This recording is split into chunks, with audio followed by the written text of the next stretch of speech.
दोस्तों नमस्कार। आज का टॉपिक कि हम गुस्सैल ना बने, हम क्रोधी स्वभाव के नहीं बने। तो एक छोटे से प्रेरक प्रसंग के माध्यम से आपसे साझा करूंगा अपने विचार। उम्मीद है हर वीडियो की तरह इस वीडियो ये यह वीडियो भी आपको अच्छा लगेगा। आपके कमेंट्स आएंगे, आपके विचार बहुमूल्य होते हैं मेरे लिए, तो ज़रूर साझा कीजिए। तो वह प्रेरक प्रसंग मैं आपसे साझा करना चाहूँगा। एक बार की बात है, एक लड़का था, बहुत गुणी गुणी लड़का था, कलाकार था, दिखने में बड़ा स्मार्ट, बहुत सुंदर, बहुत बुद्धिमान था। जैसे कि एक स्वाभाविक नेता में होता है, जैसे कि हर एक आदमी जिसको पसंद करता है, अपने साथ रखना चाहता है, उस स्वभाव का वह लड़का था। लेकिन उसमें एक डिमेरिट्स थी, और बहुत ही क्रोधी और गुस्सैल स्वभाव का लड़का था। जब उसे गुस्सा आता वह बहुत खराब बातें बोलता, बहुत खराब बातें बोलता था।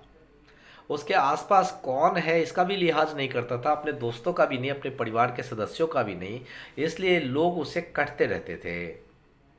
उसके कम दोस्त बने थे, रिश्तेदार भी उससे दुखी रहते थे। जैसे जैसे वह बड़ा होने लगा, उसके माता पिता को उसके व्यवहार से चिंता होने लगी। वह सोच में पड़ गए कि वह आखिर करे तो करे कि अपने बच्चों की इस गलती को, अपने उस बच्चे की इस गलती को कैसे सुधारा जाए। आखिरकार उसके पिता को एक तरकीब सूझी। उसने अपने बेटे को बुलाया, उसे एक सौदा किया। उसने कील का एक थैला दिया और बड़ा सा हथौड़ा दिया। उसने कहा कि मेरे बच्चे, मैं चाहता हूँ कि जब भी तुम्हें गुस्सा आए, तुम उसे एक कील को बाहर निकालो और पीछे जो लकड़ी के फट्टे लगे पड़े हैं उस पर पूरी ताकत से एक कील गाड़ देना। वह मोटी लकड़ी के फट्टे मौसम की मार झेल झेल कर लोहे से भी सख्त हो चुके थे ज़्यादा। हथौड़ा भी भारी था, इसलिए काम इतना आसान नहीं था जितना लगता था। मगर फिर भी एक दिन के अंत में तक लड़के ने उसमें 37 कीले गाड़ दिया। मतलब उसको 37 बार गुस्सा आया था। धीरे धीरे धीरे कुछ हफ्ते बीत जाने के बाद संख्या घटने लगी। उस लड़के ने कील ठोकने के दौरान अपने गुस्से पर भी काबू पाने लगा, क्योंकि बार में कील गाड़ना एक मुश्किल काम लगता था। एक दिन ऐसा आया जब उस लड़के को एक बार भी गुस्सा नहीं आया। उसने गर्व से जाकर अपने पिता को बोला, माता पिता से यह बात बताया। पिताजी ने उससे पूछा, तुम्हारी यह कामयाबी के लिए तुम प्रतिदिन एक कील निकाल सकते हो, और यह तुम उस दिन कर सकते हो जिस दिन तुम गुस्सा नहीं करोगे। एक हफ्ते बीत गए। आखिरकार लड़के ने गर्व के साथ अपने पिताजी से कहा, अब फट्टे में एक कील भी बाकी नहीं है, क्योंकि मैंने पिछले एक हफ्ते से गुस्सा ही नहीं किया। उसके पिता ने कहा, मैं तुम्हारे साथ बाड़े में चलकर उस फट्टे को देखना चाहूँगा, तुमने बहुत अच्छा काम किया है। लड़के ने कहा, ठीक है चलिए देखिए। दोनों बाप बेटे गए, फट्टे में देखा, कील निकाला गया था। बोला, लेकिन बच्चे, मैं तुम्हें वो दिखाना चाहता हूँ कि तुमने कील जो गाड़ा था उसको जो उखाड़े, उसके बाद जो छेद रह गए वो देखो। आप चाहे जो भी हो जाए, बार का वो फट्टा जो है लकड़ी का, वो पहले जैसा नहीं रहेगा।